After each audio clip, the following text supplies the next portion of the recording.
প্রিয় দর্শক, আসসালামু আলাইকুম। আশা করছি আপনারা সকলেই মানসিকভাবে খুবই সুস্থ আছেন। কারণটা হচ্ছে,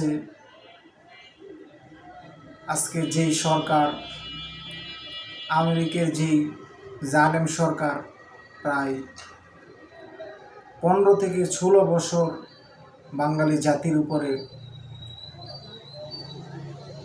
পাষাণের মতো, পাথরের মতো চাপা দিয়ে আমাদের উপরে যে দাসত্বের শৃঙ্খলে আবদ্ধ রেখেছিল, আল্লাহ তাআলা অশেষ কৃপায়, অশেষ মেহেরবানিতে আজকে তার অধঃপতন হয়েছে।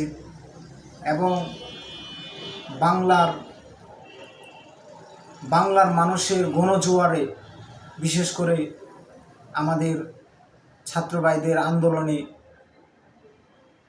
সে আজকে বাংলাদেশ ত্যাগ করতে বাধ্য হয়েছে, বাংলাদেশের মাটি থেকে লেজ গুটিয়ে পালাতে বাধ্য হয়েছে। তো আমিও খুব শারীরিকভাবে খুব ক্লান্ত, তবে মানসিকভাবে আলহামদুলিল্লাহ খুবই খুশি।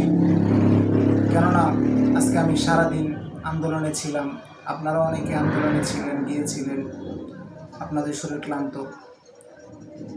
তো আল্লাহ তাআলা আবারও এই কথা প্রমাণ করে দিলেন যে আল্লাহ তাআলা ছাড় দেন কিন্তু ছেড়ে দেন না।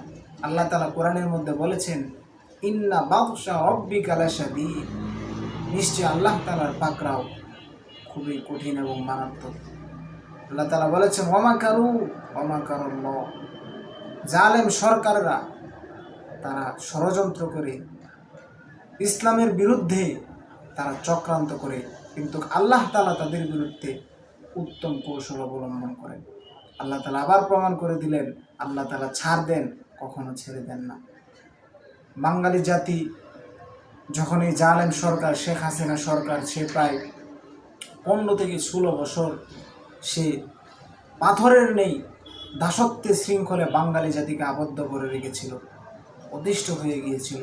আল্লাহর অশেষ মেহেরবানিতে আজকে তার অধঃপতন হয়েছে, সে বাংলার জমিন থেকে লেজ গুটিয়ে পালাতে বাধ্য হয়েছে। মুহতারাম হাজিরিন, এটা অবশ্য অবিস্মরণীয় ইতিহাস। যারা এভাবে জুলুম করেছে, সেই ফেরাউন থেকে নিয়ে শুরু করে কেউ টিকে থাকতে পারে নাই। ফেরাউন টিকে থাকতে পারে নাই, নমরুদ টিকে থাকতে পারে নাই, আবু জাহেল, উতবা, সাইবা তারা টিকে থাকতে পারে নাই।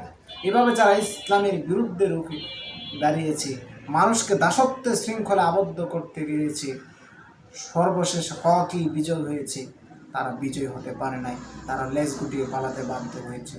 ইংরেজরা এই উপমহাদেশে মানুষদেরকে দাসত্বের শৃঙ্খলা আবদ্ধ করেছিল, কিন্তু তারা টিকে থাকতে পারে নাই।